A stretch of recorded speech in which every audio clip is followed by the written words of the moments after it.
Assalamualaikum warahmatullahi wabarakatuh. Perkenalkan, kami dari kelompok 5 yang beranggotakan saya sendiri, Waitrin Dami, dan dua rekan saya, Megawati Junita Pardede dan Khairunisa.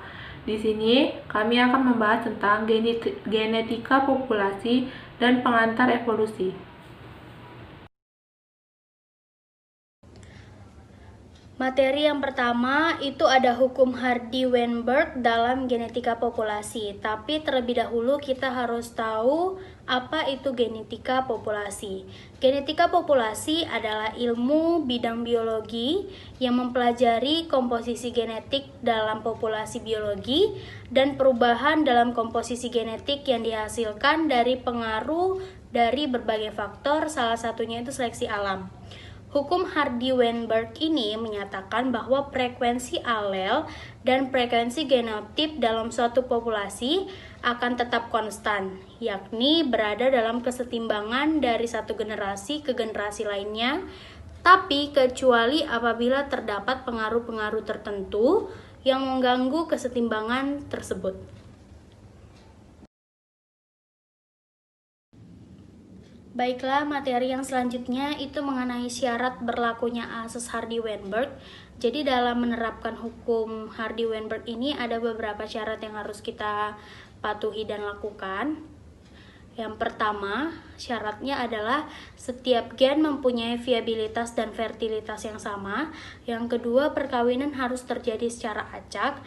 Yang ketiga, tidak terjadi mutasi gen atau frekuensinya terjadi mutasi sama besar. Yang keempat, tidak terjadi migrasi. Dan yang syarat yang terakhir, yang kelima itu jumlah individu dari suatu populasi selalu sama besar. Dan jika kelima syarat yang diajukan dalam kesetimbangan Hardy-Weinberg tadi banyak yang tidak dilaksanakan atau dilanggar, jelas akan terjadi evolusi pada populasi tersebut yang menyebabkan perubahan perbandingan alel dalam populasi tersebut.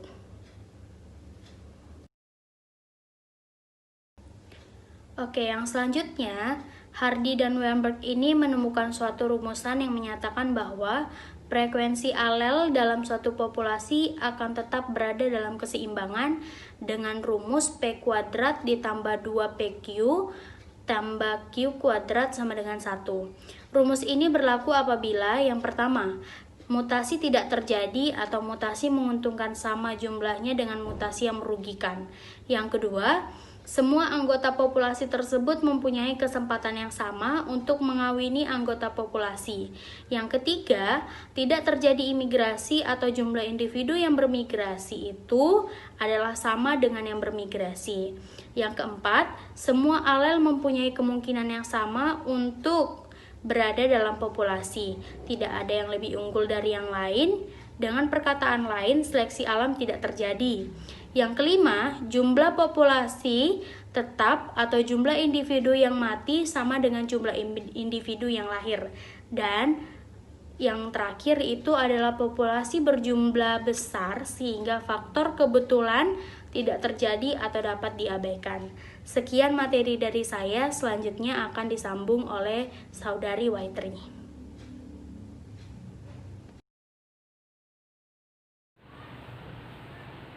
Selanjutnya, saya akan membahas tentang ciri-ciri dalam hukum keseimbangan Hardy-Weinberg. Yang pertama itu, jumlah frekuensi genotipnya harus sama dengan 1, yaitu P kuadrat homozigot dominan ditambah 2PQ heterozigot ditambah Q kuadrat homozigot resesif. Itu nilainya harus sama dengan 1. Yang kedua, hubungan P kuadrat ditambah 2PQ ditambah Q kuadrat tetap. Tidak peduli besarnya frekuensi alel permulaan atau P atau Q dapat bernilai 0 sampai 1, yaitu frekuensi genotipnya pada saat keseimbangan hanya tergantung pada frekuensi alel permulaan yang tidak bergantung dari frekuensi genotipnya dari populasi asal. Yang ketiga, keseimbangan dapat tercapai dalam suatu generasi, kemudian frekuensi alel dan genotip tidak berubah dari generasi ke generasi, asal syarat-syarat keseimbangan Hardy-Weinberg ini terpenuhi. Nah, yang terakhir itu, Frekuensi alel dapat ditentukan dari frekuensi satu genotipnya yang diketahui.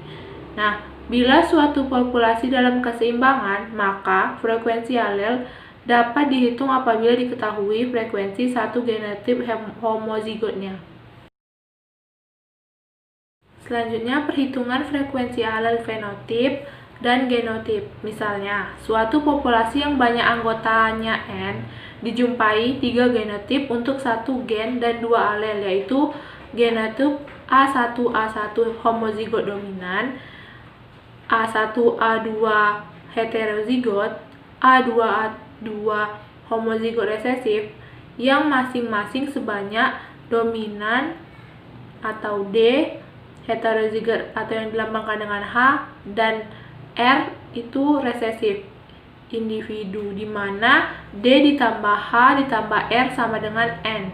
Susunan genetik suatu populasi ditinjau dari gen-gen yang ada dinyatakan sebagai frekuensi gen, atau disebut juga frekuensi alel, yaitu proporsi atau presentasi alel tersebut pada suatu lokus. Frekuensi gen atau alel A1 dan A2 adalah frekuensi A1 atau homozigot dominan itu sama dengan 2 dominan ditambah heterozigot dibagi dengan 2 populasi, sama dengan dominan ditambah dengan setengah dari heterozigot dibagi dengan populasi. Nah, untuk frekuensi homozigot resesif itu mencarinya dengan heterozigot ditambah 2 resesif dibagi dengan 2 populasi, sama dengan setengah dari heterozigot ditambah resesif dibagi dengan populasi. Nah, untuk frekuensi genotip adalah F dari A1A1 atau homozigot dominan ini sama dengan dominan dibagi dengan populasi. Nah, untuk mencari F A1A2 atau heterozigot itu sama dengan heterozigot dibagi populasi, dan untuk mencari F A2A2 atau F resesif sama dengan resesif dibagi dengan populasi. Saya akan melanjutkan materi dari rekan saya Waitri. Sudah dijelaskan tadi mengenai rumus-rumus perhitungan frekuensi alel, fenotip, dan genotip. Nah, pada kali ini saya akan membahas mengenai contoh-contoh soalnya. Contoh soalnya yaitu ada satu kantong biji kedelai yang terdiri dari 200 bibit albino dengan homozigot resesif, ada 800 bibit hijau kuning dengan heterozigot, dan 1000 bibit hijau dengan homozigot dominan. Maka hitunglah frekuensi gen atau alelnya dan frekuensi genotipnya. Dapat kita ketahui bahwa homozigot dominan ini memiliki 1000, heterozigot memiliki 800, dan homozigot resesif terdiri dari 200, yang totalnya populasinya adalah 2000. Lalu kita akan mencari hitung dari banyak alel G besar, yaitu 2 kali dari 1000, yaitu 2000. Lalu untuk mencari alel G besar dan G kecil itu ada masing-masing 800, karena dari heterozigot mengandung lambang G besar dan G kecil yang sama. Selanjutnya banyak alel dari homozigot resesif yaitu G kecil sebesar 400 karena banyak individunya dari 200. Maka jumlah totalnya adalah 4000. Nah, untuk mencarinya itu yang pertama pada frekuensi alel G besar, yaitu kita masukkan rumus 2000 ditambah 800 dibagi 4000, di mana rumusnya adalah 2 dominan ditambah heterozigot dibagi 2N. Jadi hasilnya adalah 0,7. Begitu juga saat kita ingin mencari frekuensi alel G kecil atau yang resesif. Dengan heterozigot ditambah 2R dibagi dengan 2 populasi. Jadi sebesar 400 ditambah 800 dibagi 4000 dengan hasil 0,3. Maka kita masukkan lagi dengan rumus bahwa P ditambah Q sama dengan 1. Kita misalkan bahwa P adalah frekuensi G alel dominan dan Q adalah frekuensi G alel resesif. Maka P ditambah dengan Q 0,7 ditambah 0,3 sama dengan 1. Selanjutnya kita akan masuk pada frekuensi genotip. Kita akan membahas satu persatu, di mana untuk mencari frekuensi genotip pada homozigot dominan adalah D dibagi N. D-nya itu pada dominan ada 1000, lalu dibagi 2000 menghasilkan 0,5. Untuk mencari heterozigot itu menggunakan rumus H dibagi dengan N, yaitu 800 dibagi 2000 sama dengan 0,4. Dan pada homozigot resesif yaitu R dibagi N sekitar 200 dibagi 2000 menghasilkan 0,1. Lalu untuk frekuensi alelnya yang G besar adalah 0,7 dan frekuensi G kecil adalah 0,3. Nah, frekuensi gel atau alel berkisar dari 0 hingga 1. Suatu populasi yang mempunyai alel dengan frekuensi sama dengan 1 dikatakan mengalami fiksasi untuk alel tersebut. Kita lanjut untuk soal kedua, yaitu dari 2.500 mahasiswa, dengan maksud adalah populasi 2.500 yang mengikuti kuliah di Universitas Sumatera Utara. Pada waktu dilakukan tes feniltiokarbanida atau PTC, didapatkan misalnya 2.139 orang pengecap tester.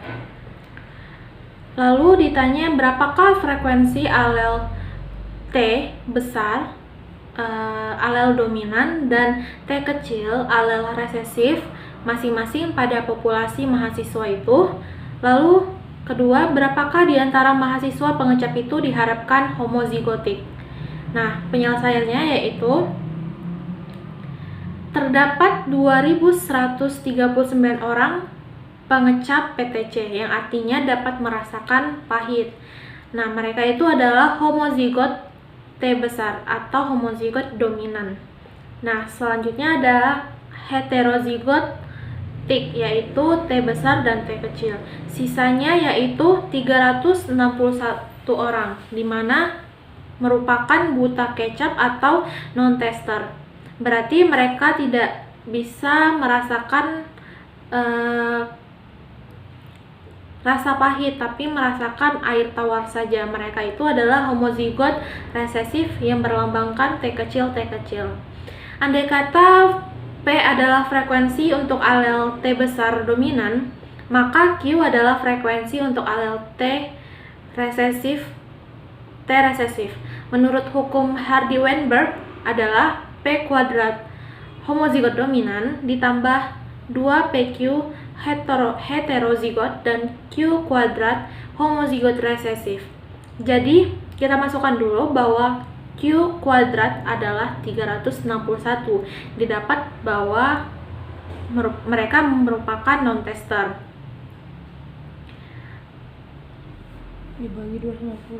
Dibagi dengan 250, maka menghasilkan 0,14. Nah, dari itu kita akan mencari Q-nya dengan mengkuadratkan, dengan menghasilkan 0,38. Untuk mencari P adalah memasukkan P ditambah Q sama dengan 1, maka P sama dengan 1 dikurang Q. 1 dikurang 0,38 sama dengan 0,62. Jadi frekuensi alel T dominan adalah 0,62, sedangkan frekuensi alel T kecil Q adalah 0,38. Yang kedua, untuk mahasiswa yang pengecap homozigotik, yaitu sebesar 0,62 kuadrat dikali dengan 2.500, maka homozigotik pengecap adalah 961 orang. Sekian presentasi dari kelompok kami. Untuk sesi selanjutnya akan dilanjutkan di Google Classroom. Mohon maaf untuk semua kesalahan. Sekian presentasi dari kelompok kami. Wassalamualaikum warahmatullahi wabarakatuh.